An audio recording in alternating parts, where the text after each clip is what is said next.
Miller. I'm the president. Breaking up already, thanks. The Upper Mississippi River Screen. Okay, recording is on. My internet down here in South Central Iowa is being a little jumpy today. So I want to welcome our speakers. We're focusing on the issues in, the northeast part of Iowa and the southeast part of Iowa, what we call the Driftless Zone. And also a personal concern of mine is the influence that this karst geography has on our interest in water quality and water access. So I really appreciate all three of our speakers joining us this afternoon. We are a group earnestly working on the issues surrounding water in the upper Midwest through this 4-state ILO. We represent over 7,000 league members collectively. And I will say, I'm a farmer and I grew up on a farm and I'm a rural landowner, but that's unique for league members in the upper Midwest. They tend to be mostly urbanites. So trying to get us all up to speed on why suddenly water is becoming an issue, not only in quality, but quantity in the upper Midwest. So thank you all for joining us. And I'm going to turn it over to our first speaker, Jeff Broberg. And I hope I get these pronunciations right. Jeff is a Minnesota licensed professional geologist. He grew up in Minneapolis and he graduated from the University of Minnesota with a degree in geology and geophysics. Absolutely, geology is one of my personal passions and I always love hearing from you guys, Jeff. He's now retired. He did serve on the Legislative Citizens Commission of Minnesota Resources for 10 years and has been president of the Minnesota Trout Association. Boy, fishers really are worried about our water quality. So Jeff, thank you so much for joining us. I'm going to turn it over to you. We're going to have our speakers and they're going to stay on at the end and we'll do Q&A at the end. In the meantime, you can also pop your questions into the Q&A on the lower part of your screen. It's all yours, Jeff. Welcome to the league. Thank you so much for having us and thank you everyone for coming and talking about this issue.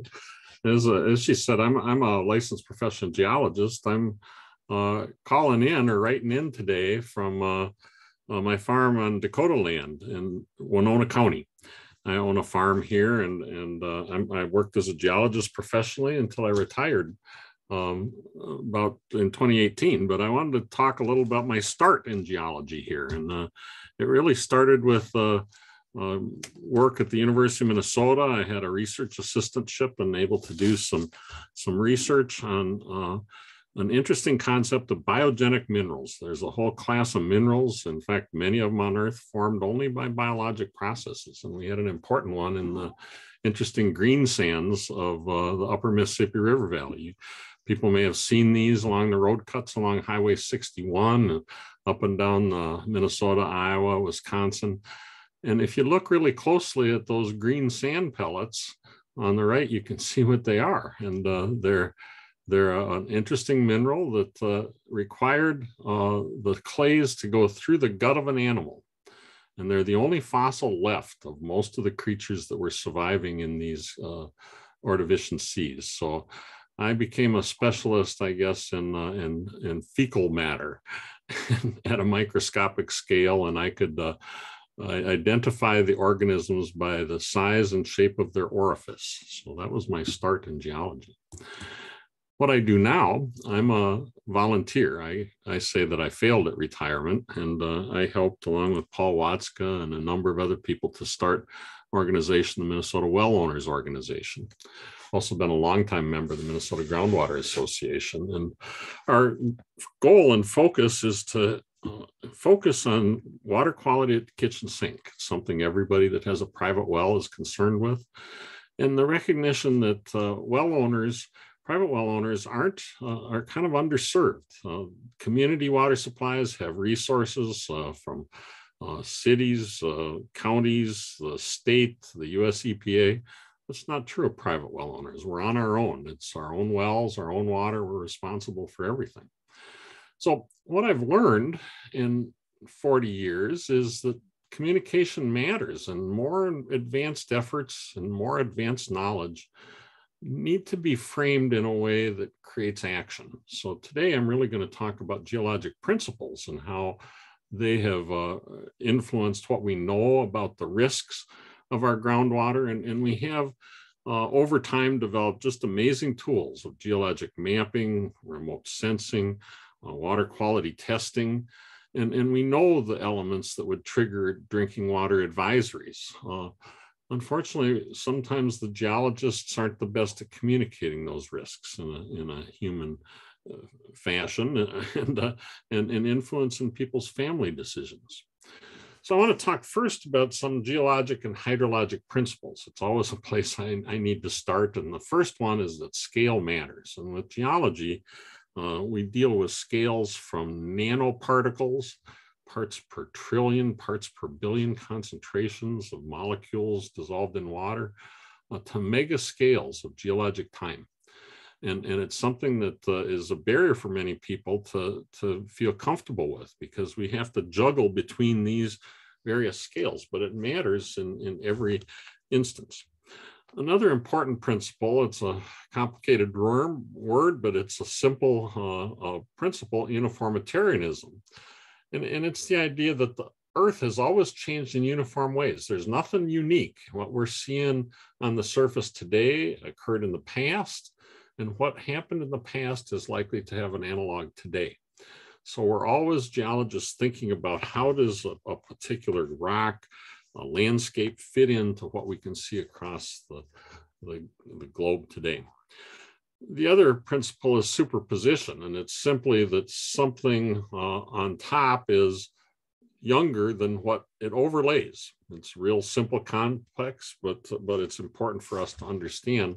And the block table on the right really kind of shows that the oldest rocks on the bottom, younger and younger as we go forward, and the surface being the last thing, the most recent, and the precipitation and erosion that's forming the landscape. And the last principle is always true. Gravity rules. That gravity is the ruling force of how water flows, how rocks settle, oftentimes how they're formed. And we have to always bear these things in mind as we're looking at this. But what I'm really after is the notion that groundwater is surface water and surface water is groundwater. In our landscape that is so leaky, there's little distinction between the water that goes into the soil and ends up in our wells or feeds the springs. And the springs discharge and become surface water once again. The geologic time scale is kind of difficult for people in the Driftless Area, upper Midwest. We're really only dealing with a small part of Earth's history. Earth, 4.6 billion years old. The rocks that are exposed in the Driftless Area are these late Cambrian to Middle Ordovician rocks that occurred during this time period in late 550, 580 million years to 430 million years. And it's a time where there were no land plants. There was nothing on the surface. The sea was full of organisms. There were no vertebrates, no fish, a very different time. And that's what forms the basis and the foundation for our rocks. But what we see on the surface are the effects of the Pleistocene epoch, when the Laurentide ice sheets came down from the north in massive emergence that pushed material across the landscape, carved it out as it drained, and dropped material over the top of it.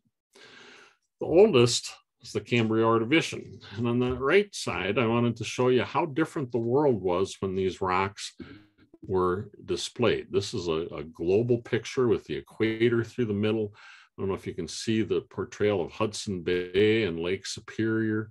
Minnesota was down in this area where my cursor is formed, about 20 degrees south of the equator, in a habitat very much like Saudi Arabia, the Persian Gulf, tropical storms, shallow sea. We believe the sea was maybe 400 feet thick, and it was abundant with life. We have very fossiliferous areas with a whole range of odd organisms, many of them extinct. but there was nothing on the land. The landscape would have looked like Mars. It would have, any precipitation would have drained off with erosion. There were some margin tidal area creatures that crawled out, and maybe some fungi and lichens on the land, but there were no plants. There were nothing with vertebrates. And then the shallowest or the youngest is really our part of the landscape that was formed in the driftless by glacial flooding and outwash that carved our landscape. And as these great ice sheets passed by us, and I'll talk about that in a little bit, we were subject to the meltwater.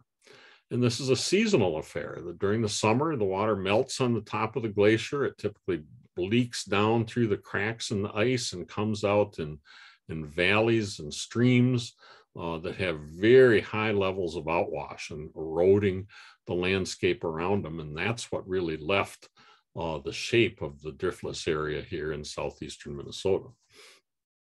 We call it the driftless, and it's a little bit of a misnomer because the glacial drifts that we know of go back to 2 million years in the Illinoisan period. And the upper left picture here shows that glacial ice coming across, and it covered Minnesota, but not much of Wisconsin. So as you can see, these various glacial ages that occurred over time, they left this small area in the upper Midwest, northeastern Iowa, southeastern Minnesota, southwest Wisconsin, northwest Illinois, without all of the material that looks like this, the glacial till. And it was an erosive landscape. We see the evidence of high volume scour, the formation of these valleys, but none of the deposition of this material except in small areas in Minnesota.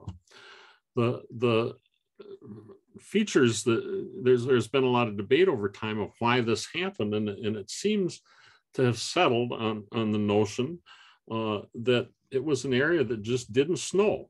We had an area that was a desert-like Arctic environment, and we didn't have the capacity through precipitation to develop the glacial ice that would flow out across the area. And yet areas to the north, east, and west had abundant snow and built up those glaciers. And I'm sure more will be said in the future as we understand more about how our driftless area formed. But if this area wasn't glaciated, what was it?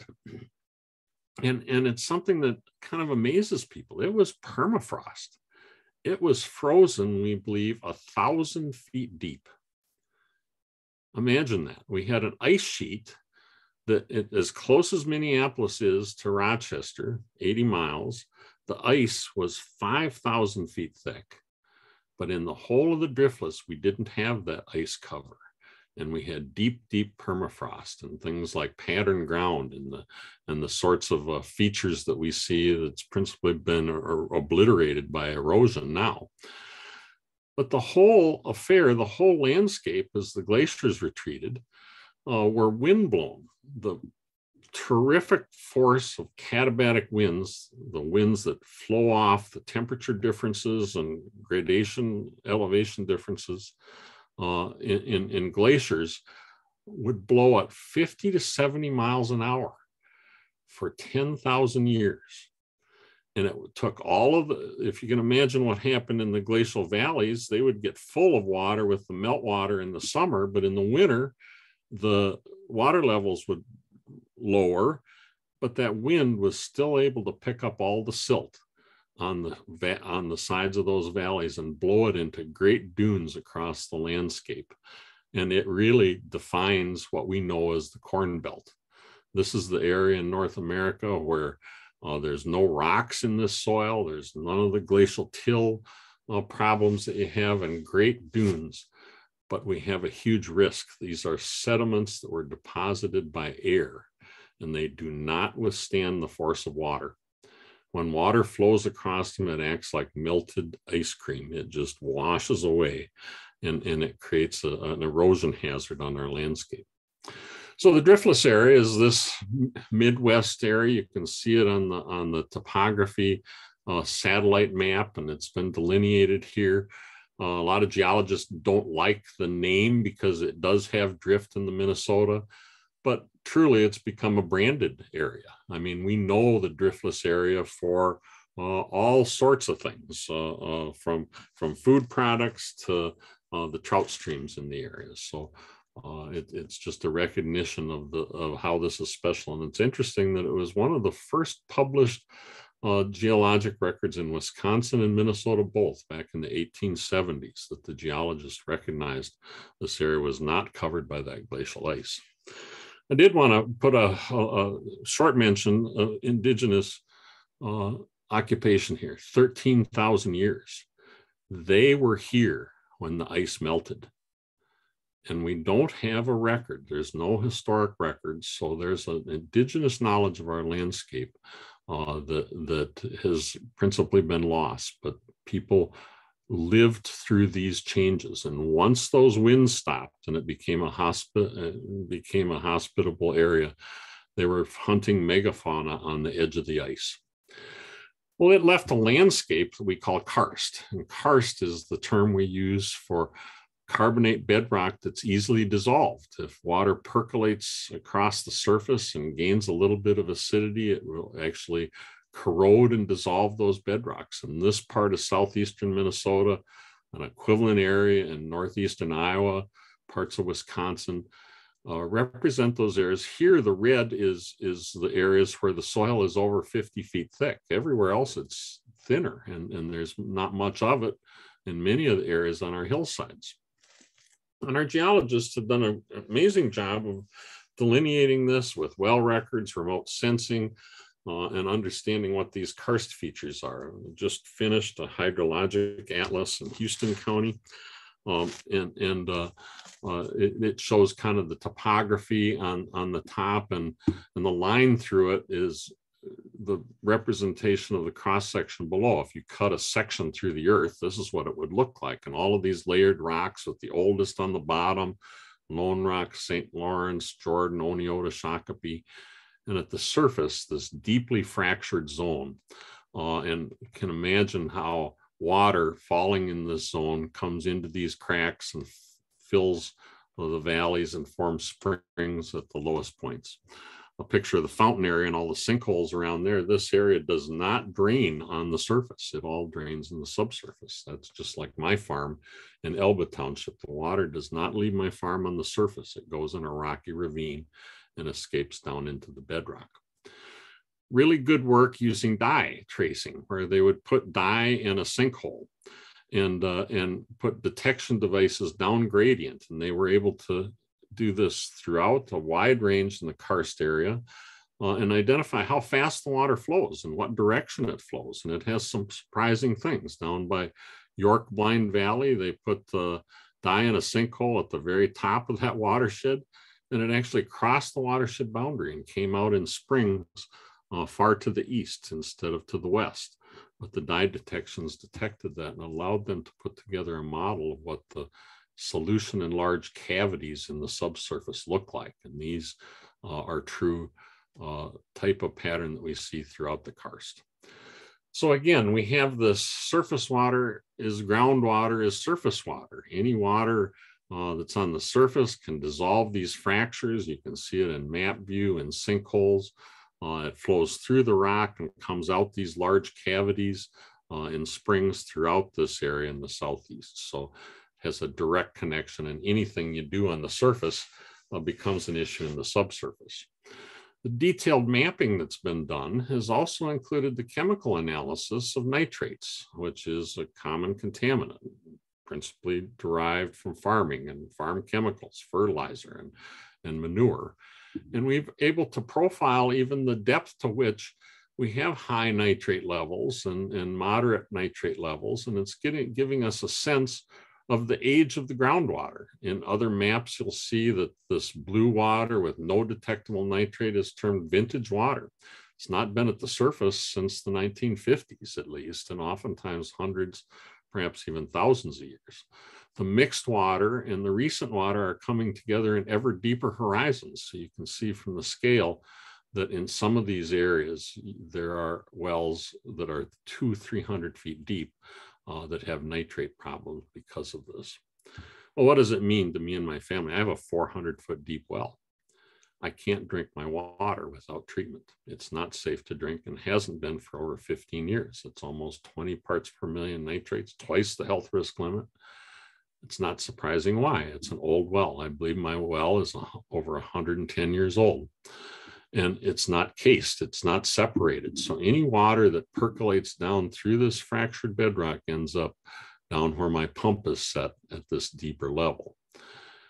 If it is a modern well drilled after 1975, it would have been protected through our well code and our well construction standards, where you construct casing and grout it back to the surface and seal off all the water that would percolate through the shallow horizons and only pump the water from below.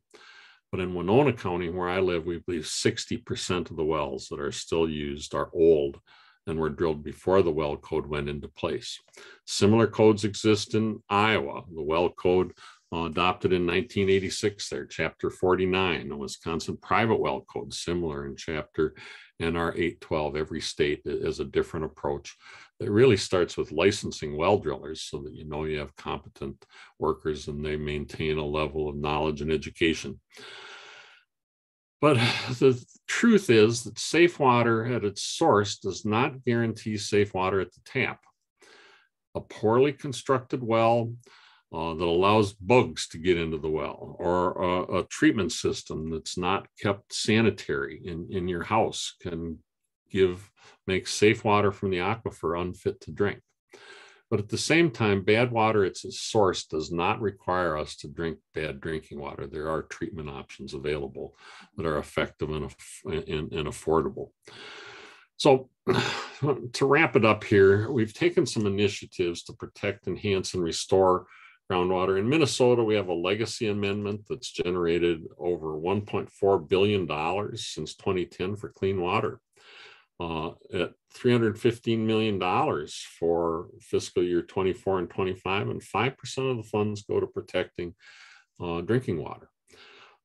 It's interesting, the politics of this. A 2020 political poll in Wisconsin polled 600 Wisconsin registered voters, and they cited safe drinking water as the top issue of concern, favoring regulations to improve the water. And 89% say safe drinking water is the most important issue. The report concluded that this is a viable political issue for politicians to bring to their constituents on how we can protect our water. But there's risks. Our Federal Inflation Reduction Act, promoting all kinds of new programs for clean energy, puts billions of dollars into the incentives that rely on two of the most polluting industries in America: corn production for ethanol and large feedlots. These are being promoted right now today with incentives. And our states are inconsistent in protections. Minnesota, we bring legislation year after year to adopt protections for private well owners, and it never passes. We have 26 cities that exceed nitrate health risks.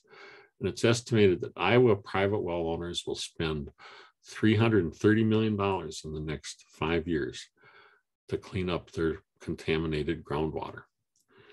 I'm going to leave it at that, turn it over to Paul, and I think he's going to talk about how land use affects this. And I want you to think about these geologic principles that show us what the risk is and show us what we have to do better. Jeff, that was fabulous. As a geology nut, I love listening to you guys. I love looking at those graphics. That's just awesome, awesome. I mean, if I had to do it over again, I probably would have been a geologist, but I didn't know about how fascinating this upper Midwest geology is. And you told me something I didn't know, that we started out south of the equator.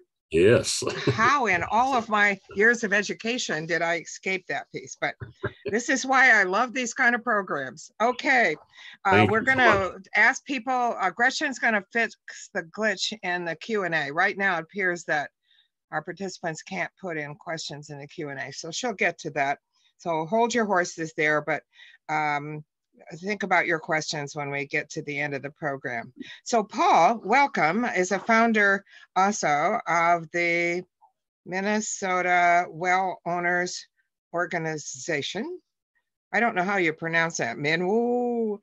And he represents the Groundwater Province 3, professional hydrologist with over 30 years experience. And Paul grows also, he says, best organic garlic you'll ever eat. So welcome, Paul. We're looking forward to your presentation.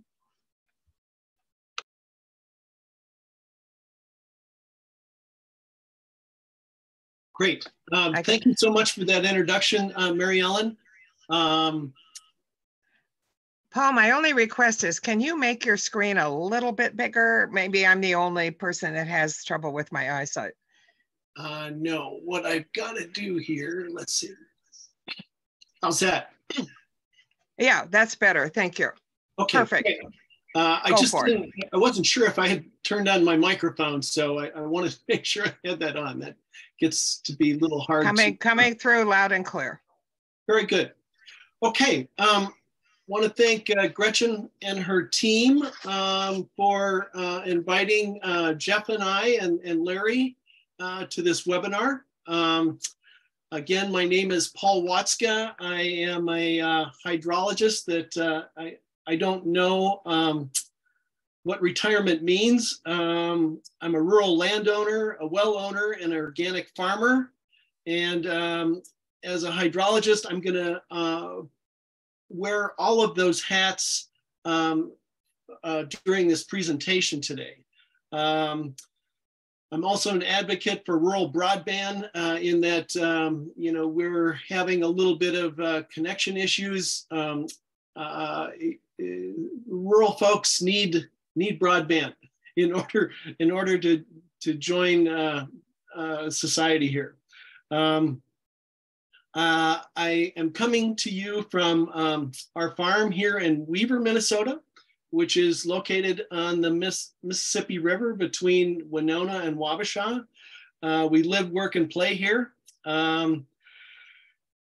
We border Weaver Bottoms on the Mississippi River, and there's about 30,000 acres of wildlife management area land, as well as state forest out my back door. And so we have a lot of really wonderful benefits here. But as part of my talk today, I'm going to be talking about the watershed that I live in. Both Jeff and I live in the Whitewater watershed. He lives near the town of Elba.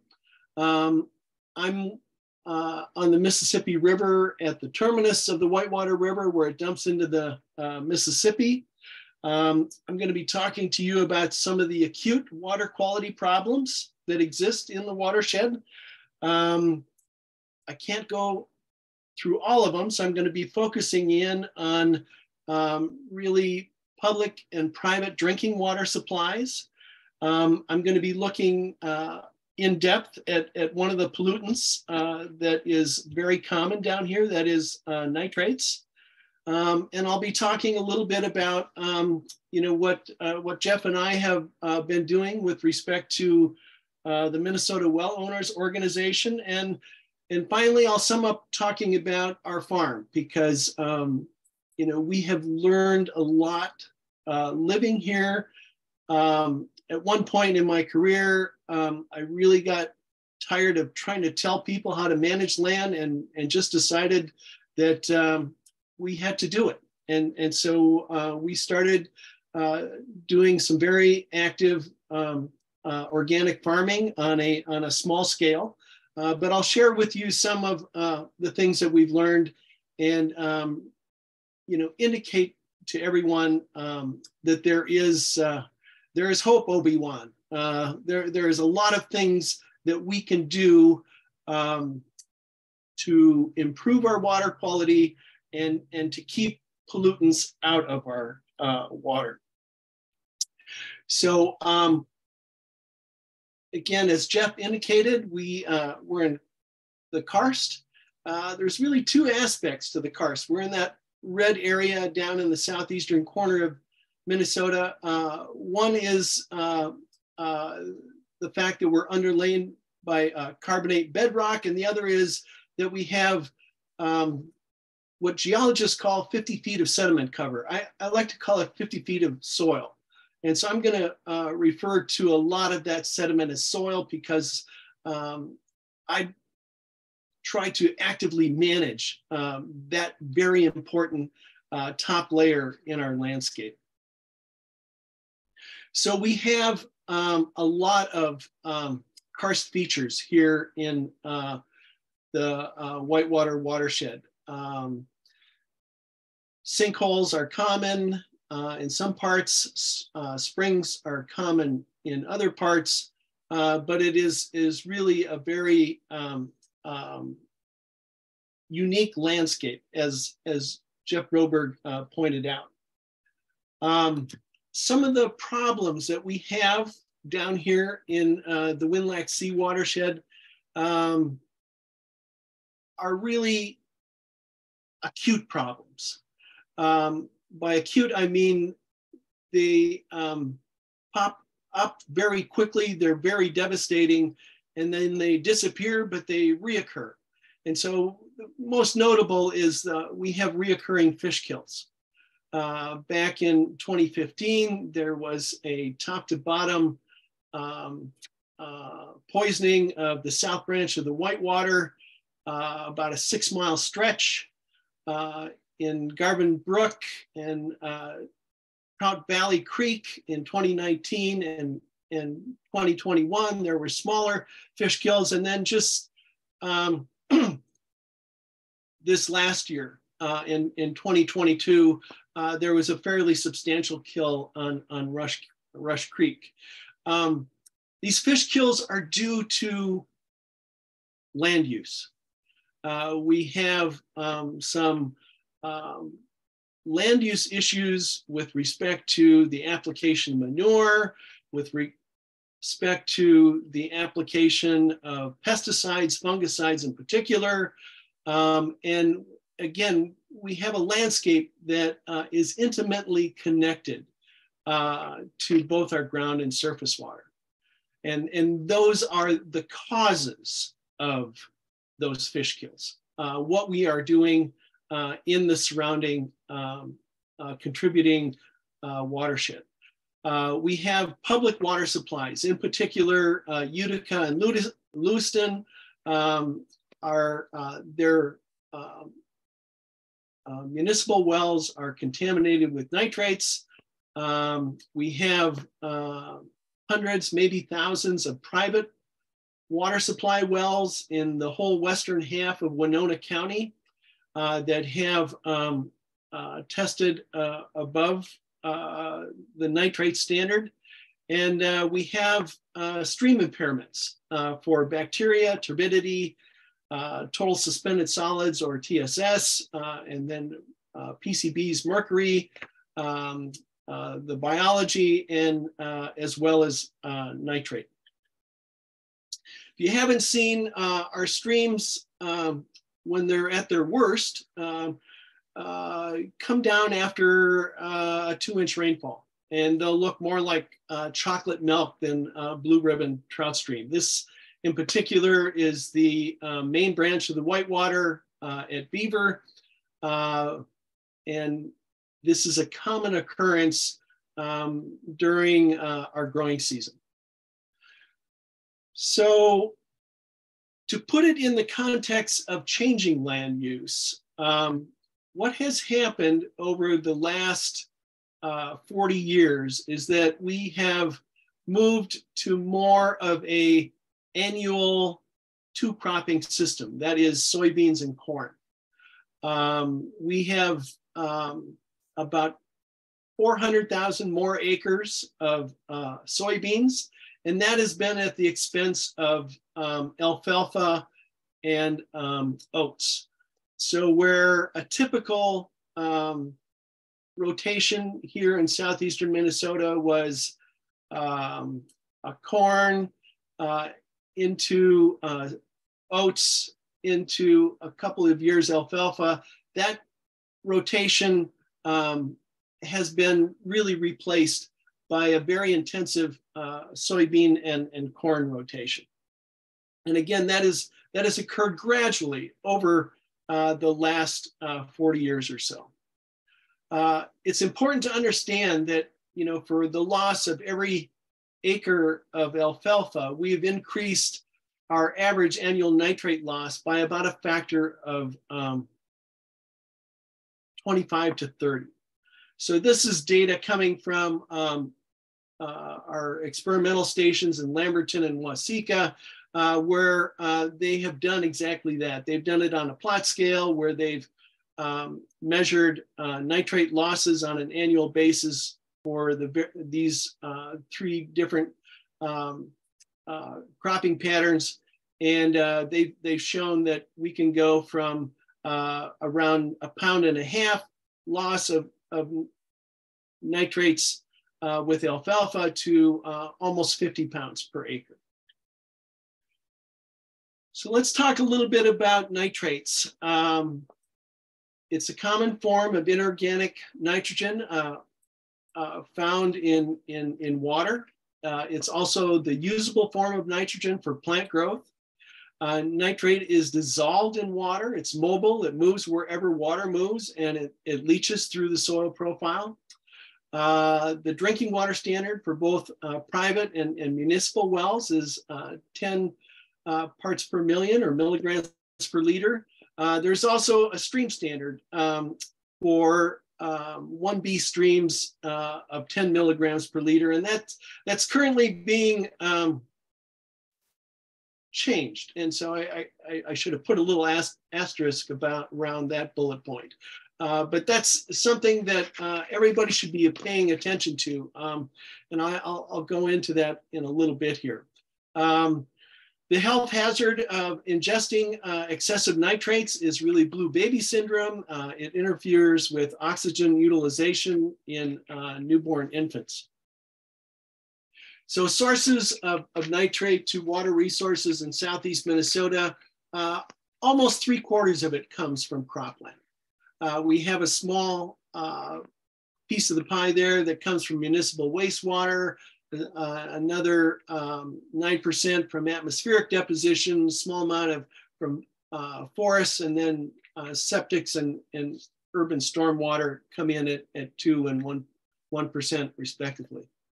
One thing that we have seen, this is data coming out of the MPCA, that as row crop acres increase, nitrate stream concentration increases. So when you get above 40 to 50% of a watershed in row crops, what we see is you will see greater than 10 milligram per liter annual average concentrations for nitrates. We need to talk a little bit about feedlots. We have a lot of dairy cows here in our watershed. This is a map of where they're located and the size of those feedlots. But again, manure supplies part of that fraction of nitrates to groundwater and streams. With respect to municipal water, 2 small towns in our region have had to drill or will have to drill new wells. Lewiston went through this process several years ago. And again, it was this gradual increase in nitrate concentrations over the last 60 years. Utica is going through that same process right now. So if you look at this 60-year data set for municipal wells with the city of Utica, you would see that they have gradually increased to the point where there is one well that they can no longer use, and they're left with one single well that is now about 9 parts per million nitrates. And they're going to need an additional source of drinking water soon. Private wells fare no better, and some would say worse. So This is data from MDA's township testing of private wells in Winona County.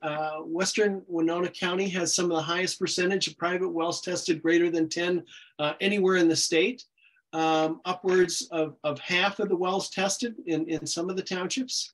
In addition, when you have high nitrate values, you're going to have concentrations of commonly used and commonly detected herbicides that are used on row crops.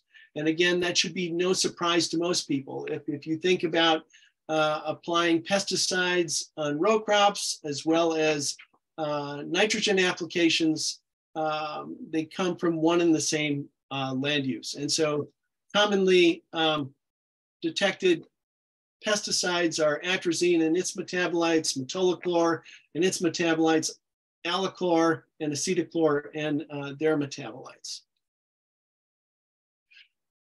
So from data that is coming from Dakota County, what they have done is that when you get above background levels of nitrates, that is 3 parts per million, you will see an increase in the number of pesticide detection as well as the frequency of pesticide detections. So that when you get to 10 milligrams per liter, you will have almost a 100% chance of seeing pesticide detections, and the number of pesticides you'll see at that level will be 16 to 18. So at this juncture, I just want to talk a little bit about the Minnesota Well Owners Organization. Jeff did a great job of introducing it. I want to talk a little bit more about what we do and why we do it. So private well owners do not have the same legal protection or responsibilities as municipalities. Private well owners do not have to test their wells, and they don't have to treat their well water if it's contaminated. There are over, we believe, 900,000 private well owners in Minnesota that serve over 2 million Minnesotans. Now we're currently, and that's why those numbers are in red parens, we're currently trying to educate the Minnesota Department of Health on why they underestimated private well owners by a factor of 50%. So we're going to see that number go up. I'm not sure by how much, but the understanding is that yes, they have underestimated the number of private well owners in the state, and that's very important from the standpoint of how many people are being served by private wells. Currently, over between 20 and 40% of private wells are above health risk limits. That's just not for nitrates, but it would also be for things like bacteria and arsenic. So major contaminants for private wells across the state of Minnesota would be, again, bacteria, nitrates, arsenic, and pesticides. And we can add lead and manganese to this list with some caveats. So we promote safe drinking water plans. A safe drinking water plan does not reject a well because of the age or condition, and it doesn't assign blame to the contamination of the well. The emphasis is on the personal responsibility for ensuring the quality of your drinking water. You are your own drinking water utility.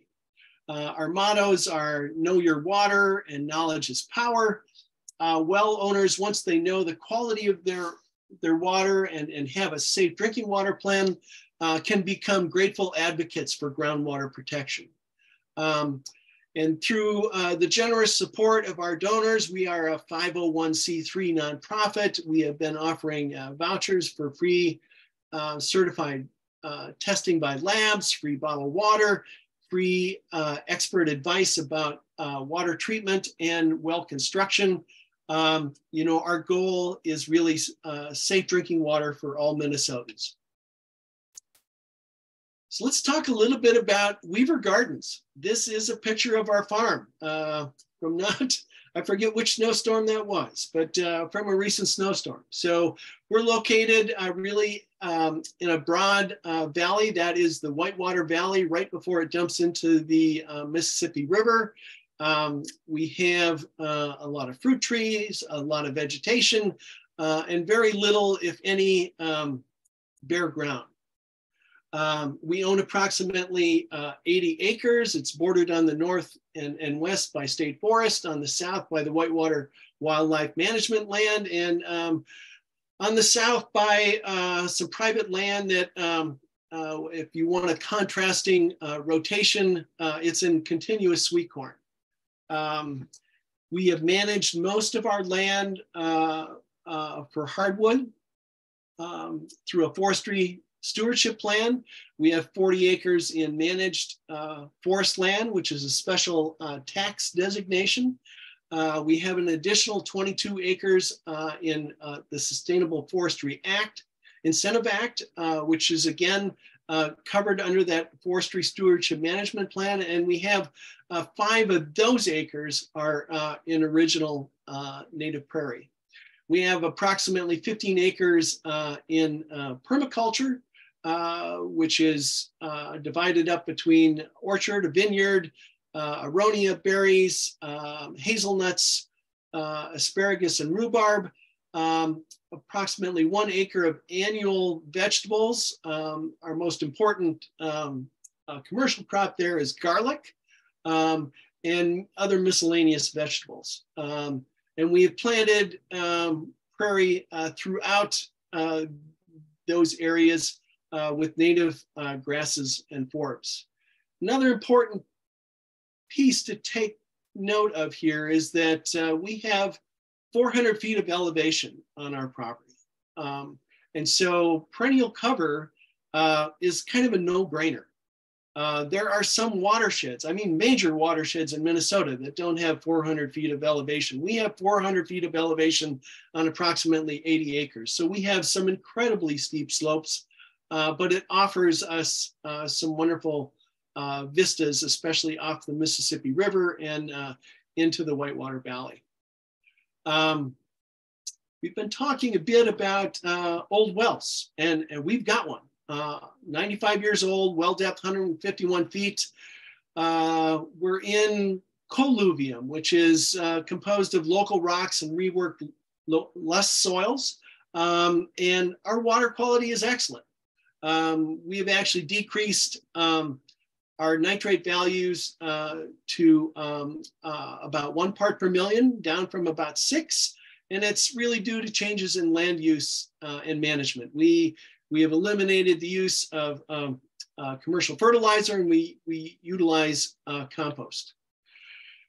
So I want to pay attention to this little black layer that's sitting above all of this fractured limestone here. That's called thin soils. And we need to manage those soils. So one component of those soils that I'm going to just emphasize here real quickly is soil organic matter. You know, it's measured by burning off all the carbon in the soil. We often talk about it as a percent organic matter. It is everything that's alive in a soil. And so if you burn soil at 360 degrees C, and then weigh it before and afterwards, you'll come up with a percent organic matter. If you have above 2 to 5% organic matter in your soil, you've got some really excellent soil. And we can increase our soil organic matter again by leaving residue on the soil, by incorporating cover crops, adding organic residues such as animal manure, compost litter, or sewage sludge. But keep in mind that again, soil organic matter is just one part of the life of the soil. We speak a lot about soil health. The picture there is one of the common cover crops that you know, we've had some success with. Winter rye really goes to the issue of soil health, which is the capacity of soil to function as a vital living ecosystem that sustains plants, animals, and humans. What we're trying to do is build in resilience. That is, we're trying to absorb and retain water where it founds. There's a bunch of work that has been done by the NRCS and others that would indicate for every 1% increase in soil organic matter, you can absorb an inch of rainfall. So we grow fruit. In the upper right there, that is a peach. Yes, you can grow peaches in Minnesota. You know, we're really longing for this day. Believe it or not, it may be here in 5 weeks, you know, where we'll see apple blossoms. So our farm, you know, has a lot of native vegetation as well as our own specialty crops for vegetables. And again, we're in a very beautiful landscape. I wanted to tell you about what happened this last week here in Weaver. We have one of the signs of spring. That's a pasque flower on the left. On the upper right is this morning taking a picture of some very cold looking garlic. It's coming, but it needs some heat. And then in the bottom right hand, the tundra swans paid us a visit down on Weaver Bottoms. If you've ever lived next to a open air stadium, that's kind of what Weaver Bottoms is a couple of times a year. We hear all this ruckus down there, and we got to go down and say hello too. They're not scoring touchdowns or goals down there. I think they're just having a really good time. And they were down there for two nights, one day, and we will not see them again until this fall. So I'll just leave you with some quotations from some of my favorite authors, and emphasize this point that eating is an agricultural, ecological, and political act. It's really important that everybody understands that they have a lot of power in their pocketbook when it comes to eating.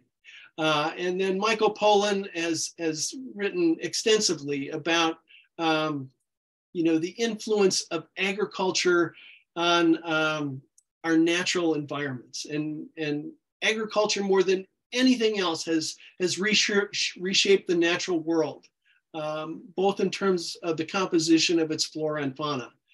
And then finally, a little bit from Aldo Leopold, you know, we need to see ourselves as that we belong to the land as part of the community, so that we treat it with love and respect. And so with that, I will call it quits. Wow, thank you, Paul. And you quoted 3 of my favorite authors in terms of the environment. So I can tell we're on the same wavelength. I just wanted to mention briefly, again, put your questions in the Q&A. I can't keep track of answering them all, but I'll do my best throughout it. And we also wanted to tell you that this is being recorded. It will be available on our website. And yes, indeed, you can share it with any and all. Just as I move into the next segment of kind of talking about Paul's presentation, I grew up on small, what we called subsistence farms in Southern Iowa. And I can remember in high school being asked to bring in a water sample. And we looked at it under a microscope. And I discovered I was drinking lots of living organisms. There were just all of these critters swimming under the microscope. The end result is I barely can drink water today without choking. That's the impact it had on me. No one was testing water in those days. Yes, today they didn't have nitrates, but we had other things in our well water. Our next speaker, who I invited to join us, is Larry Stone. Larry and I have been colleagues in environmental efforts for as long as I've been alive and can remember. We share a lot of common interests and are involved in a lot of groups. Larry is a well-known photographer and naturalist. He has published several books, and he is familiar with, I think, the entire landscape of Iowa. And he's also a member of his county conservation board. So he still does a lot of writing and a lot of photography and public speaking, but he lives up in this, what we call the driftless zone. And we have a particular issue going forward in that area that has substantially negatively impacted the lifestyle, the water quality up there. All of this, again, is part of that little tiny piece that Jeff shared with us called the Driftless Zone and the Karst area. So I welcome Larry to our conversation. Again, keep your questions coming in the Q&A. The last 30 minutes, we will try to answer all of those. Larry, turn it over to you. Thanks, Mary Ellen. I'll see if we can get the screen shared. Let's see here. I'll try this. I'm pretty sure Gretchen put you through a thorough tutorial. Well, but somebody said they weren't a Luddite. I am a Luddite. So anyway, so are we, do you have Say Bloody Run on your screen? I'm just, oh, let's see, back up here.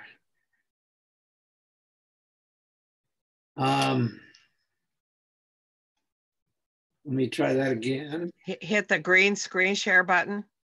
I did. Well, thought I did that. We will try that again. Okay. And that might, did that do it? There we go. Okay. You're on. Okay. Say Bloody Run. Yeah, you may have heard of Bloody Run Creek, which is in northern Clayton County, flows into the Mississippi River, got its name from the early 1800s from a hunter at Fort Crawford in Prairie du Chien who provided meat by going across to the Iowa side and, as he would like to say, make the blood run to bring back game for people to eat.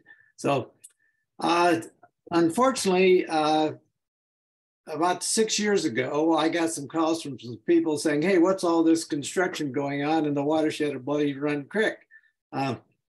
So I went up and started taking pictures and asking questions, and I was told, oh, this is a renewable energy project. It was going to be called Walls Energy. And to get the renewable energy, oh, by the way, we have to have about 10,000 head of cattle to produce enough manure to produce the methane that would be for the renewable energy. And I said, sounds like an interesting idea, but in the watershed of Bloody Run Creek, and you will see the operation was going to be about right here, which is a couple miles from the town of the Winona and is in the upper part of the Bloody Run Creek watershed, which is also a outstanding Iowa water by Iowa designation. Popular trout stream, one of the better trout streams in Iowa. Kids, they have school kids spend outdoor classrooms there playing. It's a beautiful little creek. I mentioned the town of Winona. You can see up here in the upper part of the screen. The down below is the under construction Walls Energy. It's about 2 miles along Highway 18 and 52, which is a popular tourist area in the Driftless area of Northeast Iowa. Oh, well, you look the other way, you can see the Mississippi River bluffs over here at the top of the screen. The Bloody Run Valley of the creek, you can see the timber in the Bloody Run Valley. And it's just upstream about 3 miles from a popular campground area called Spook Cave, which is has an underground boat tour of a cave in the Karst region. So it's a pretty popular tourist area. Beulah Falls is one of the big springs that comes out at Spook Cave from the Karst, water down through the Karst and out into forming the springs. Sinkholes, did somebody mention sinkholes? I think we did. In the heart of sinkhole country, I don't know if we can match Fountain is the sinkhole capital of the world, but we're pretty close. You can notice the livestock buildings here along Highway 18 and 52, if you notice my cursor, and then all the sinkholes around in the surrounding neighborhood. And here's another view of the sinkholes, Supreme Beef, as it's now called, this black dot and sinkholes everywhere. Did I say sinkholes? Here's one of the sinkholes that right almost literally across the road from the cattle operation. But anyway, it started in 2017 and work gradually proceeded, not without incident. The methane digester, they finally decided, well, that's not going to work, or they couldn't get the investors on board. So, oh, by the way, well, as long as we get these buildings, let's increase the number of cattle from 10,000 to 16,000. And then they had several lawsuits and problems, loan foreclosures, lawsuits and counter lawsuits. The DNR was trying to get some permits adequately approved for them. There was violations and fines. Iowa Attorney General or the Environmental Protection Commission would not refer them to the Iowa Attorney General's office. Part of that probably was because of political pressure. One of the owners of the site is the son-in-law of the Republican chairman of the Agriculture Committee in the Iowa Senate. The DNR initially rejected what was called the Nutrient Management Plan, describing what was supposed to be done with the manure from the site. They finally got a plan that was approved after the senator that I mentioned contacted the director of the Iowa DNR. And about a year and a half ago, they finally moved in some cattle. As you can see, the runoff from this site goes down through the neighbor's land. And it may or may not get into the Bloody Run Creek if it's, depending on how carefully they manage the manure. But in the meantime, we, the Committee to Save Bloody Run, got a number of volunteers, and we've been doing water tests in the Bloody Run Creek and in the other watershed streams where the manure from the facility would be spread. You know, studying the benthic bottom dwelling organisms and testing oxygen, ammonia, pH, nitrates, water tests, just to kind of monitor, have a baseline for what we hope will not be a long-term problem. Now it's in full operation. There's supposedly the full 11,600 cattle there. They have a 39 million gallon lagoon to collect the manure from the cattle in the barns. So, and they pump some of that manure, some would call it sewage, rightly so, pump it out and apply it to the land through pipes, hoses, maybe as much as a mile away. It's pumped out and injected into crop fields with, you know, like we say, what possibly could go wrong with this sort of an operation. The Iowa Sierra Club, or Iowa chapter of the Sierra Club, and with support from Trout Unlimited last year, sued the DNR in Polk County District Court, saying, you know, the DNR should not have approved this nutrient management plan because the DNR did not correctly calculate the amount of nitrogen and phosphorus that would be in the manure the cattle would produce, and therefore they did not allow for enough land to absorb all these nutrients from this manure that would be spread. The manure basin is in karst terrain. There's a legal dispute over whether that is legal or not. The manure basin is built partly obstructing a floodway. Some of the manure application fields in the plan were not correctly identified as far as gully erosion and phosphorus index and those sorts of things. And finally, there was a discussion within the DNR about whether this actually was a confinement operation, an open feedlot, or what rules really should apply. And I think there's still some discussion about that. The court hearing was in January. We are still have not heard from the judge and what the ruling will be. We're relatively optimistic that he will rule in the favor of the Sierra Club, which might mean it would have to go back to the drawing board to set up a new nutrient management plan. In the meantime, the Supreme Beef, as it's now called, has kind of changed their operation. Instead of all the manure going into the 39 million gallon lagoon, they've come up with a way to separate the solids from the liquids, so the solids can be sold. This is under an Iowa Department of Agriculture regulation, can be sold sort of as dry fertilizer. I wonder if you might find this in your nearby Menards the next time you go there looking for fertilizer, but we'll see where that happens. In addition to that, the DNR renewed a water withdrawal permit, a 5-year permit that Supreme Beef got in 2017.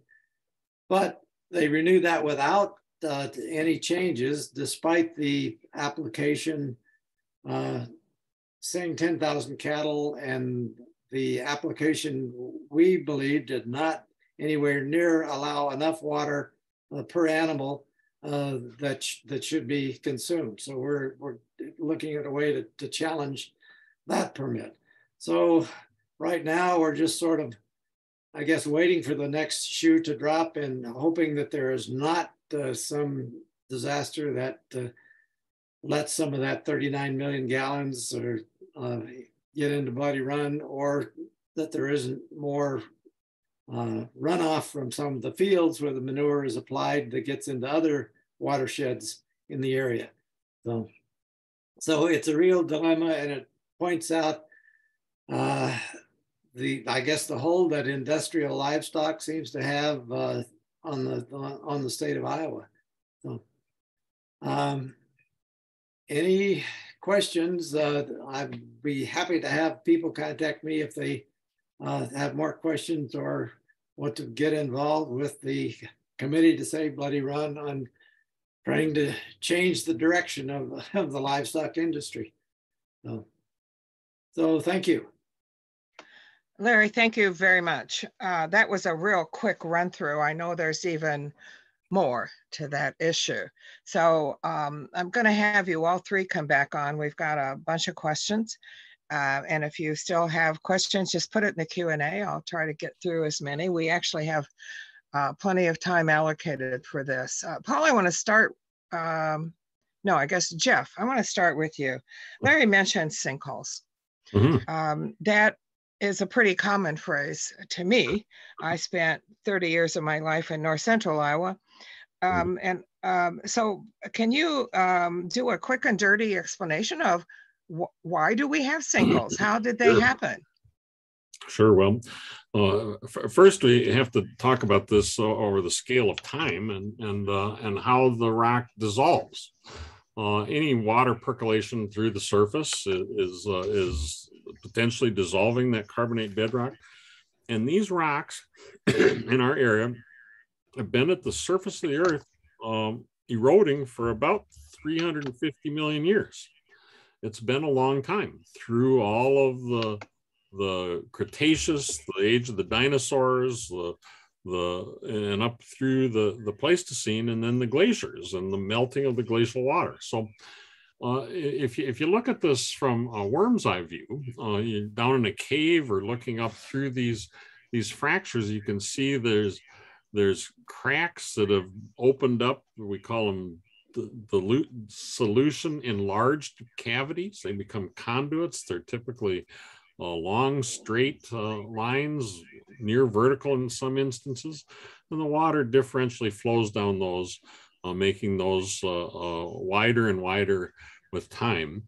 And whatever thin soils exist on the top, you can see from Paul's picture of those thin soils, if a cavity opens up below, it would be easy for that type of soil to flow down into the subsurface and fill those cracks. So it's a system throughout the carbonate region of the Driftless area, and many other areas in the country. Kentucky has a lot of sinkholes, Arkansas, many areas of severe karst that suffer the same thing. Thank you for that. I can remember, I'm going to tell my age here, but I think it was maybe in the 60s when Coldwater Cave was discovered. Larry, help me out here. A cave in northeast area. One of the young men who found that was a colleague of mine, son of a friend of mine. And these two young men actually persuaded me to go up there one year before it was publicly announced. And I mentioned the sinkhole, Jeff, because I'm a bit claustrophobic. And they said, this is how we get into the cave. And they led me to where someone had placed a 50-gallon metal drum, open at both ends, into the ground. But over time, that metal drum had semi-collapsed. So it was now pretty narrow. And they said, Marianne, here's a helmet, here's a light. You got to drop in feet first. You'll probably drop about 8 feet. Well, I was on 6 feet. But just hold on to the sidewalls. It'll be a little tight, don't worry. We're right behind you. Okay. And then we crawled along crevices. I mean, and of course, you know, the end of the story is, of course, our batteries went out and we had to crawl back in the dark, and Mary Ellen would never do that again. I mention that because when I was living in Mason City and learned more about the layers underneath north central Iowa and northeast Iowa, I was told that young men would drop into one of these sinkhole entrances and walk through these, Jeff, I call them fissures. I don't know what you call them. But I said to them, how do you know where you are? How do you not? He said, oh, we wrote the names of every landowner's well pipe, so we know where we're on one of these fissures. Now, I tell you these stories because I think I learned a little bit about geology, but by these experiences, I learned a hell of a lot more. So it's a unique environment in this part of our universe. Several more questions for you all. Tam wants to know, and I do too, Larry. I live down in Wayne County, Iowa. It's called clay country. What lines this lagoon? I'm not aware that there's a lot of clay up there. There was a lot of discussion about that. I believe there was a clay liner, but in addition to that, there was a polyethylene liner, a plastic liner. I can't offhand tell you the thickness of that, but it was you know, a fairly thick, fairly durable plastic liner. But indeed, if that sinkhole, another sinkhole should happen to open up under that lagoon, the force of that 30 million gallons of water in that would probably collapse or break through whatever that plastic liner is, and it would go direct down one of the conduits, as Jeff said, down into the underground water system. And there was a big discussion about whether that liner was needed. They did put the liner in, but whether it will serve the purpose if there happens to be a disaster, there's some skepticism, frankly. So, question about your MNWO. How do you assist local owners of private wells? As I mentioned, I'm in South Central Iowa, right on the Missouri border, and I kept a well on my rural farm last year. And I was struck by how long it had been there, well over 100 years. But what really struck me was it was brick lined. It was not even, if anything, 2 feet wide. And they said it went down 26 feet. And I said, how do you dig a well 150 years ago, 26 feet deep? And they said they'd hang kids upside down and they would have them fill buckets and pull them up. Yep. And I was told there were 4 wells on my property. So, and I mentioned my high school experience with looking at the well water I was drinking. How does your group help Minnesotans identify if they need to test their water, how they do testing? Does it cost? Who does it for them?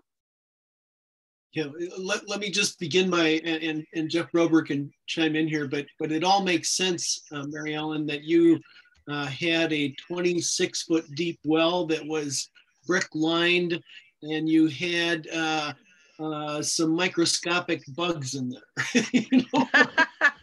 Yeah. You had kind of a glorified, I don't know, wetland. You know, I don't know. But that's not uncommon. We still run into those here in Minnesota. Again, that doesn't meet any of the well code, but how a well is constructed can have a huge impact on the water quality, and especially with those very shallow wells that aren't lined or that have brick and alike. Yes, they're very porous, and anything that's really on the surface of the ground could end up in that well. So how does MnLU assist private well owners that have drinking water over the safe limit? The first thing we do is have a free consultation with them. You know, we want to know, you know, if they've got concerns about the taste, color, odor of their water, if they've got any well issues in terms of quantity, you know, does their well go dry, that kind of thing, and then we'll try to work with them on digging up any information that may be on their well. Minnesota has a Minnesota Well Index for recent wells drilled after 1974. And so the Minnesota Well Index, and it's a public database, anybody can go to that and see if their well is in there. And they would have a well log there that was filed by the person, the certified well driller that drilled the well, and they'll file that, and you'll be able to see how deep your well is, when they encountered water, how much water is over the top of the well, those kind of things. Many little bits of information that can really help us understand what kind of well they have. And then one of the first things we do, and you know, we run screening clinics where we're screening, giving instantaneous results to people for nitrates and chlorides. And so one of the first things we do, and we fund this through our contributions to our organization, vouchers, where we'll give them a voucher to do a certified lab test, in particular for bacteria, nitrates, chloride, so that we've got certified lab numbers that we can work with. And from there, you know, if you've got issues with your well being above health risk limits, in particular for bacteria, the MCL is 0. You shouldn't have any bacteria in your well. Nitrates, it's 10 parts per million. Again, we don't have the money to provide you with treatment systems, but we have on occasion given vouchers for bottled water. You know, that's an immediate fix, but not a long-term solution. We have cooperators that have given away treatment systems, in particular RO systems, to ensure that private well owners will get safe drinking water. Is there anything you want to add?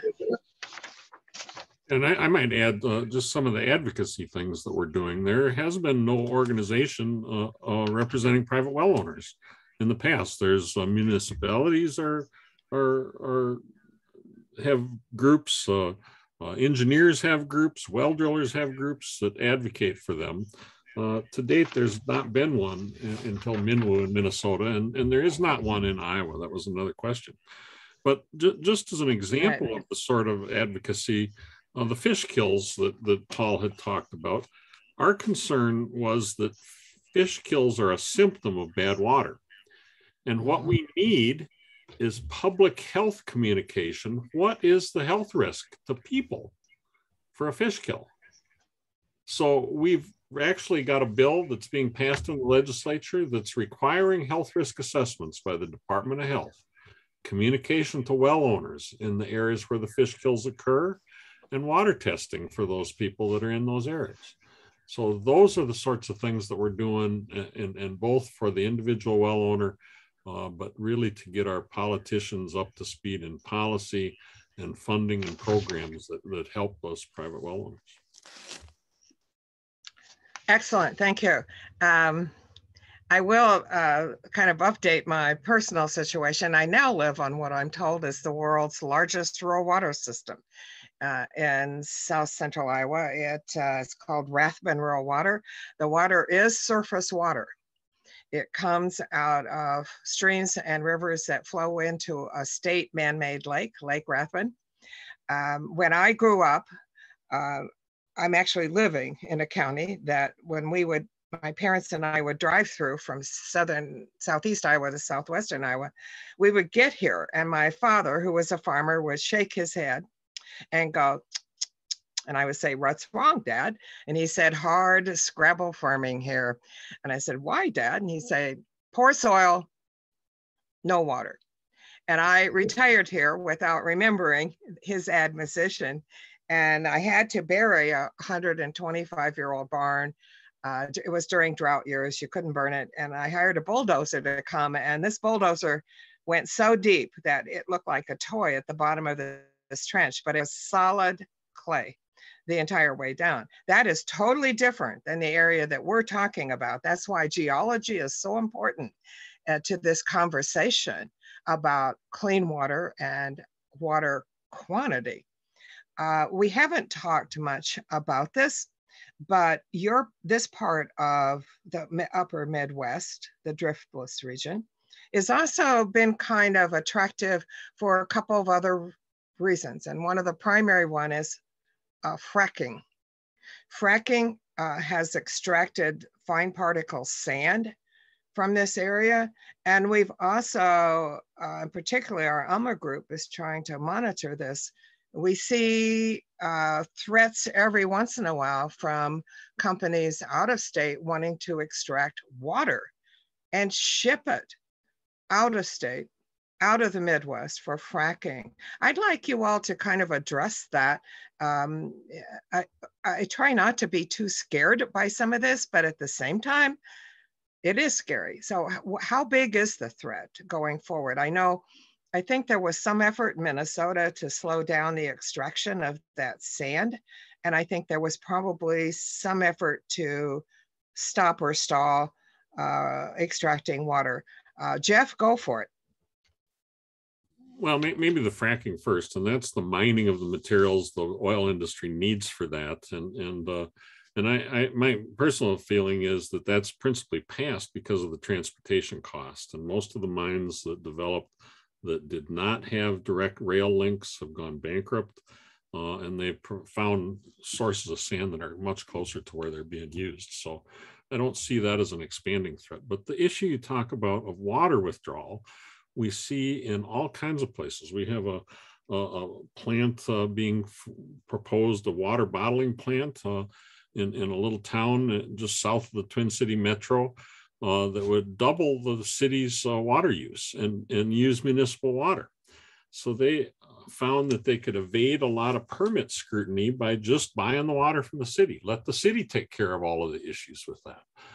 Another issue we're seeing is what I call climate refugees. We have a large dairy outfit Riverview Farms in Minnesota, who's very big out in the desert Southwest, and they feel that they're under threat for losing their water appropriations for their irrigated alfalfa, and they're looking at moving large feedlot operations to Minnesota, where they believe there is going to be adequate groundwater in the future. I was working with the White Earth Tribe on a proposal opposing a 21,000 cow dairy farm that was doing exactly that up in far northwestern Minnesota.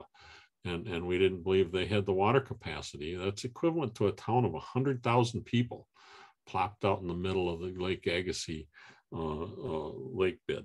So we're seeing these stresses, and we think there's going to be more of them as the droughts continue out west, and people are looking at water as one of the essentials that sustain us. Another question that popped up in my mind as you were talking, it was mentioned that water withdrawal permits are part of the process. I know nothing about this. I don't know, I'm assuming the DNR issues those permits, but how do they influence water access, water quality? Who makes those decisions? Any one of you jump in there. Larry? That's one of the additional problems with supreme beef is that it's sort of unclear who approves the water withdrawal permit. You can, I forget the exact numbers, but you can withdraw water to irrigate. And for livestock operations, there virtually don't seem to be many controls on the amount of water. And the one thing that we hope to challenge the DNR on with their renewal of the water withdrawal permit is there any consideration given to what the use of this water, what impact it might have as far as on the environment?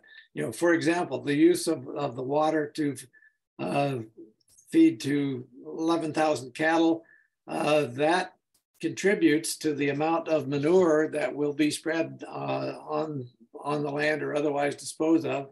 Is there any consideration given by the DNR or the state to that environmental impact? And our initial discussion is apparently not.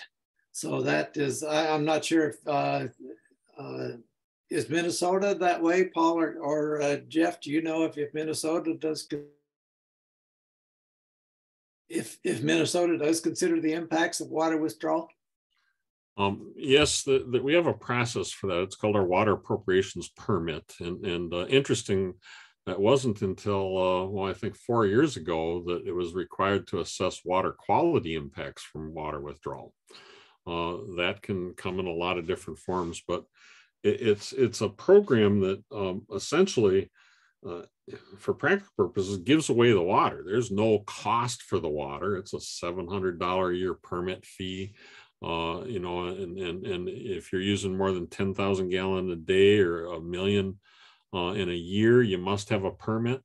But recent reports are that last year during the drought, there were dozens and dozens and dozens of violations of those permit limits. And the farmers said, oh, it's because of the drought. Well, you know, yeah, that's the stress that everybody has. So we have a hierarchical system that protects water. Private drinking water supplies are paramount. They have the highest level of protection, by community water supplies and agriculture. And the last category is golf courses, for example, that have priority over water. But it's fraught with conflicts, and we need a much more robust way to do those assessments to assure that there's not a long-term impact. We don't want to be mining water that's not being replaced. You know, we can't be depleting that resource. and need to be protecting the water quality better than we do now. Yeah, and I would just add that there is a well interference procedure where if a high capacity user who has a permit, for example, would run his water so frequently that he would draw down the aquifer in the area of his neighbors, and his neighbor's well would go dry. If the neighbor can prove that it was due to his interference with his water, then that high capacity user will have to drill a new well for that waterless neighbor. And that would most likely mean a deeper well, right, Paul? Yes, yes, without a doubt. Yeah. So I'm going to try and wrap this up. But Jeff, I'd like you to see if you could bring back up on the share screen. You had a map showing all the layers of aquifers. I'm familiar, and most of us are familiar with the Jordan, but your map showed other aquifers kind of layered above and below the Jordan. And I just wanted to speak to that briefly. Okay, there you go. So I'm not sure how you pronounce it, the Winona and the St. Peter. Yep, you're doing good. Winona, St. Peter. So we've been hearing lately and seeing news stories on how the Ogallala aquifer is starting to seriously be emptied. Right. What kind of, and I've always understood that the Jordan is pretty big, it's pretty deep, it's pretty wide, it's pretty protected, and yet you show me a map where the Jordan comes right to the surface. That's exactly right. So enlighten us more about this concern about what many perceive as endless supplies underground of not only adequate water, but good water. Well, it's interesting. You mentioned the aquifer out west. It's actually equivalent to the St. Peter. It's the same age rock as the St. Peter. Out there, the Ogallala is not. It doesn't have as many recharge areas as we have. In this map, you can see areas where each of these aquifers are being recharged from precipitation. The St. Peter right. has these areas, and where the Jordan is exposed. In some of these valleys, they get recharged during flood periods. But the point is that the vessels that hold our water, these aquifers themselves, are not limitless. They have a dimension, they have a thickness, they have an area, and the biggest impairment we seem to be having and having the hardest time control is the water quality in those areas. It just isn't useful water anymore if you're in the red area here. And as we understand more about how this interrelationship between the surface and the groundwater exists, we need some higher level protections, particularly in those recharge areas. And it's sad to say, but it may be that we're going to have areas where at depths of 500-600 feet deep, we're no longer going to have clean water. And that's a sad thing. It's a sad statement to have witnessed that in my lifetime. Yeah, and if I could just add a little bit there, Jeff. So I indicated that the city of Utica, a small town in the Whitewater watershed up by US Highway 14, has got nitrate issues in its wells. Both of those wells are Jordan wells, and they're properly constructed. They've been tested routinely, quarterly over tens of years. And now we are going to be in the process of condemning that part of the Jordan aquifer. That is to say, somebody from the Department of Health is going to step in and says, not only can't you drill another well into the Jordan in that area, but no private well can be drilled in that area. And so that's what we've done to the aquifer above the Jordan, the Prairie du Chien aquifer, and we're in the process of doing that to parts of the Jordan. And so, as Jeff said, it's a finite resource. And if we use it up, it's gone not just for us, but for everybody that comes behind us. You know, all of our children, all of our grandchildren. Well, on that highly optimistic note, let me ask each of you to help me wrap this up. The League of Women Voters Upper Mississippi River Region ILO is really focused on primarily advocating on behalf of the Mississippi River and also educating our League members. And as I mentioned earlier, the majority of whom are urbanites. So this has been an excellent program to help us understand, what do we call it? The baseline of why we should be concerned. But I want to leave with, before I give you all a chance for last comments, reflection on, and our communications director, Gretchen, asked this question: what can we do as League members to advocate for water quality and water quantity moving forward? I'll give you each a chance to answer that before I offer you last thoughts. So Jeff, let's start with you, the geologist here. What would be the primary topics, say, or avenues for advocacy that we as League members should consider? We've been at MNWU doing a lot of work trying to understand people's barriers and motivations to sustaining our water.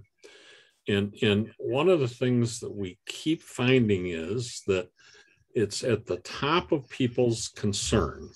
When we survey well owners, we had over 85% saying they were worried about the health of their water, but only 25% were doing anything about it. They were fewer than a quarter were testing their water.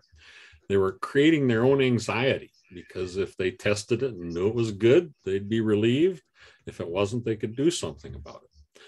But those kind of numbers, those 85% numbers, can be a political force.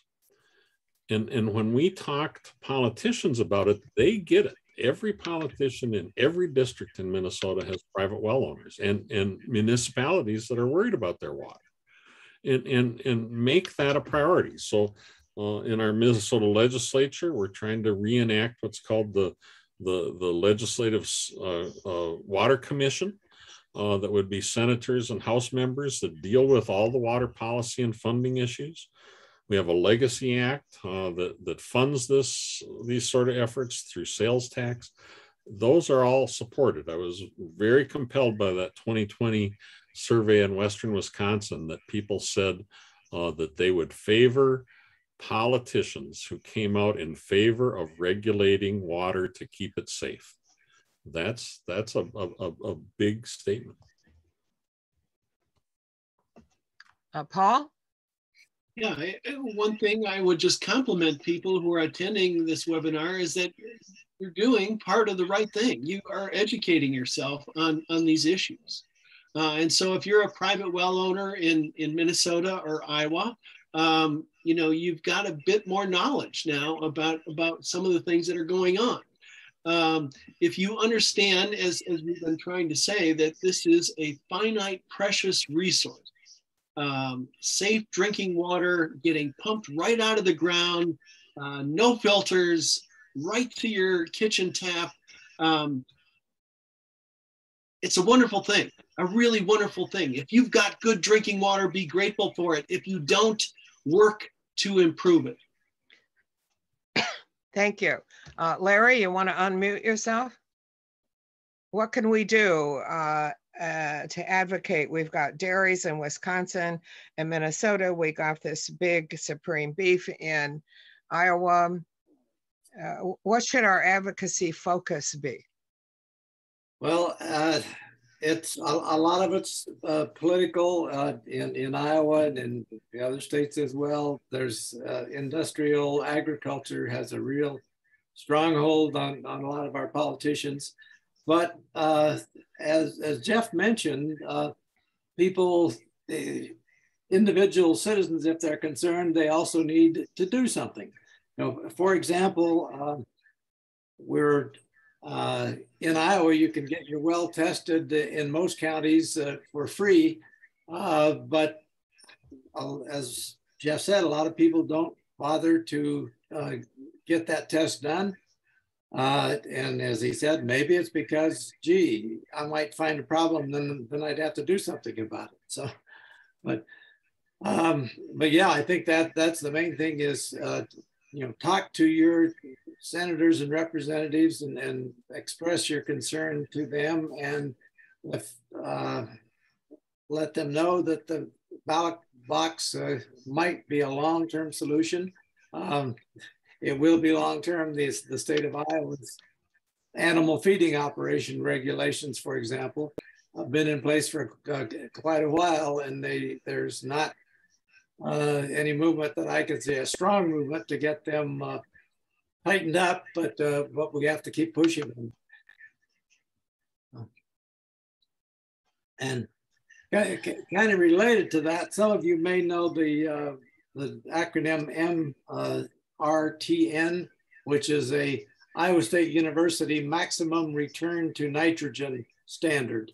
And they, Iowa State has estimated how much money you would get by applying how much fertilizer and how nitrogen fertilizer, and how much might be flushed down the drain. There could be regulations, you know, for example, to get any cost sharing money, you should not put on more nitrogen fertilizer than MRTN. Whether that regulation will ever come to pass is a good question, but if it, you know, one small step. So thank you. Nancy Porter asks, could the outcome of this current Supreme Court justice race in Wisconsin have an impact on water quality? I think what Nancy's alluding to is that, and I think what you've mentioned, Larry, is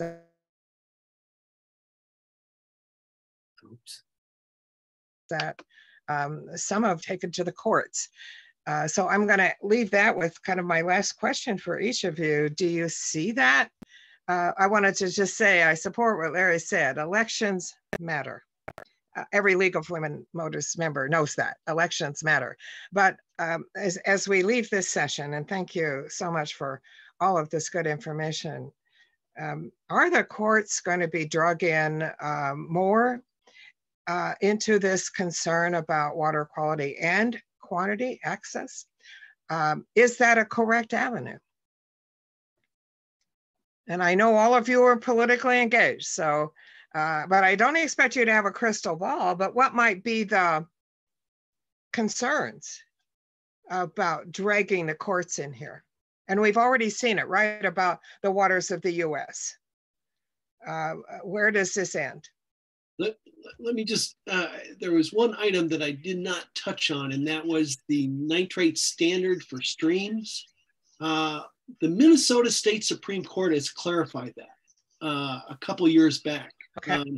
They said that all groundwater should be protected with rules governing drinking water. Now, the MPCA in Minnesota is walking that back. They want to move the goalposts. So one thing that we need from folks is to be active with the nitrate rule. And there is going to be no substitute to involving the courts in this. You've got to remember, there's this analogy that if you believe that government is the car, and that the car is the state and local agencies that make up what we say is in the car and parts of the car. Remember who the driver is. We, the people, are the driver. So we determine not only where we go, but how fast we go and when we get there. So we have got to be on top of all of this. We've got to stay involved. We've got to stay active. Courts have to be involved because, as we all know, through regulatory capture, oftentimes state and local governments allow pollution. What they do is they make pollution happen because they have no backbone. So we have to stay involved. Thank you for those comments. Any, Larry, Jeff, Paul, any last comments? I'll just have to concur with that. The Sierra Club and Save Bloody Run are looking at the courts as a possible bringing more attention to the problem. You know, if indeed we can get the judge to say, oh, indeed, the DNR did not adequately protect the citizens by approving a more reasonable nutrient management plan, then I think that will help bring attention to the situation.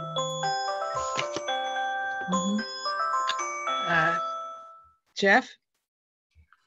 I think that it is inevitable that we will need the legal system, because we have, in Minnesota anyhow, we have what we call a polycentric water management, that we have different agencies protecting other parts of water, and their purposes don't align.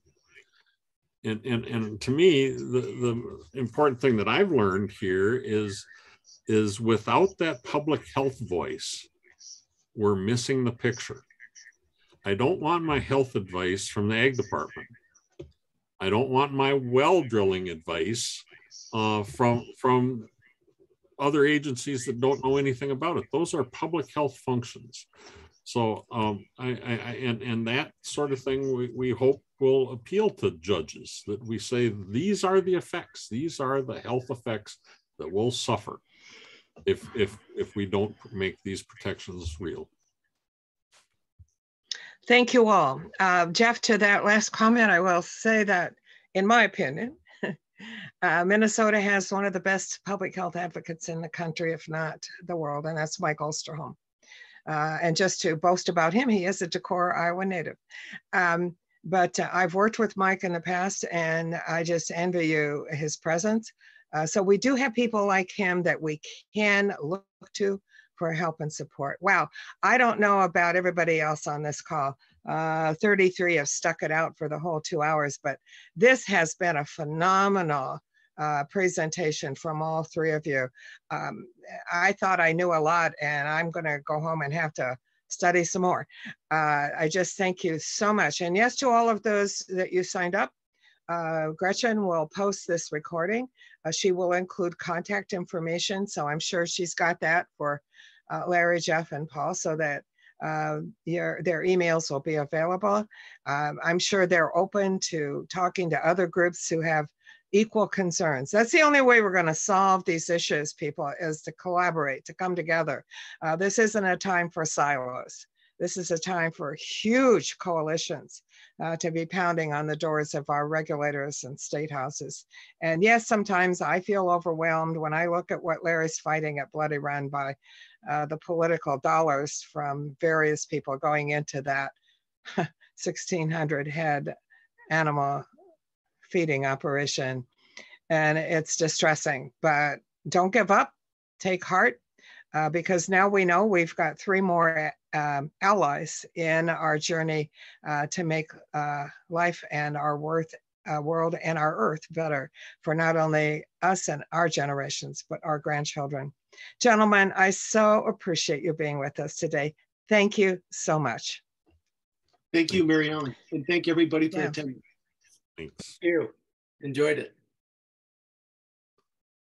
And I think Gretchen's going to sign us off.